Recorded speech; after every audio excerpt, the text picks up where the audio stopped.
Hello, അപ്പോൾ ദാ നമ്മൾ തായ്പിൽ എത്തിയിട്ടുണ്ട് കേട്ടോ. അപ്പോൾ നമ്മൾ എത്തിയ പാട് ആദ്യത്തെ പരിപാടി വേറെ ഒന്നുമല്ല, ഫുഡ് അടിക്കലാണ്. അപ്പോൾ നമ്മൾ ഹോട്ടലും തിരഞ്ഞ് കുറേ നടന്നു. കേരള ഹോട്ടലും തേടിയിട്ട് അപ്പോൾ അവസാനം എന്തായാലും ഒരു കേരള ഹോട്ടൽ കണ്ടെത്തിയിട്ടുണ്ട്. അപ്പോൾ നമ്മൾ ഫുഡ് കഴിക്കാൻ വേണ്ടി കയറി കേട്ടോ. അപ്പോൾ അതിൻ്റെ മുകളിൽ നിന്ന് കയറി നോക്കിയപ്പോൾ നല്ല വ്യൂ ആയിരുന്നു. ഒട്ടും തിരക്കൊന്നും ഉണ്ടായിരുന്നില്ല, നല്ല രാവിലെ ആയതുകൊണ്ട് തന്നെ. പിന്നെ മലയാളി ഹോട്ടലിലാണല്ലോ, ഒക്കെ മലയാളികൾ തന്നെയായിരുന്നു.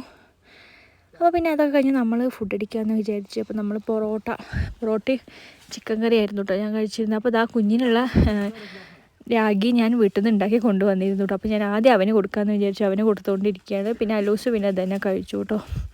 അപ്പോൾ പിന്നെ അങ്ങനെ ഫുഡടിയും കാര്യങ്ങളൊക്കെ കഴിഞ്ഞ് പിന്നെ ഞങ്ങൾ അവിടെ നിന്ന് ഇറങ്ങിയാണ് ബാക്കിയുള്ള സ്ഥലത്തോട്ടൊക്കെ പോയത് കേട്ടോ. അപ്പോൾ ഇപ്പോൾ തായ്ഫ് എന്ന് പറയുന്ന സ്ഥലത്താണ് കേട്ടോ നമ്മളുള്ളത്. അപ്പോൾ ഇനി നമുക്ക് ഇവിടെ നിന്നും പോകാനുണ്ട്. അപ്പോൾ നല്ല തണുപ്പാണ്. ഇങ്ങനത്തെ ചുരം കയറി കുറച്ച് കഴിഞ്ഞപ്പോൾ തന്നെ പിന്നെ അത്യാവശ്യം നല്ല തണുപ്പായിരുന്നു കേട്ടോ. അപ്പോൾ പിന്നെ അങ്ങനെ ഫുഡ് അടിച്ച് പിന്നെ നമ്മൾ അവിടെ നിന്ന് ഇറങ്ങി പിന്നെ ബാക്കിയുള്ള സ്ഥലത്തോട്ട് പോകാമെന്ന് വിചാരിച്ചു. അപ്പോൾ ഓക്കെ, അടുത്ത വിശേഷങ്ങൾ അടുത്ത വീഡിയോയിൽ ആഡ് ചെയ്യാം കേട്ടോ. ബൈ.